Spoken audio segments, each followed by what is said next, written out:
सीतामढ़ी। देख गरीबी दुनिया हमरे ऊपर मारे ताना, कई कई के मजदूरी चलत बाटे घर के खाना। देवी मैया कृपा कैदा। देख गरीबी दुनिया हमरे ऊपर मारे ताना, कई कई के मजदूरी चलत बाटे घर के खाना।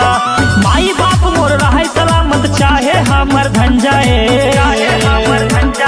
दुर्गा मैया कृपा कैदा रुतबा हमरो बन जाए। शेरा वाली कृपा कैदा रुतबा हमरो।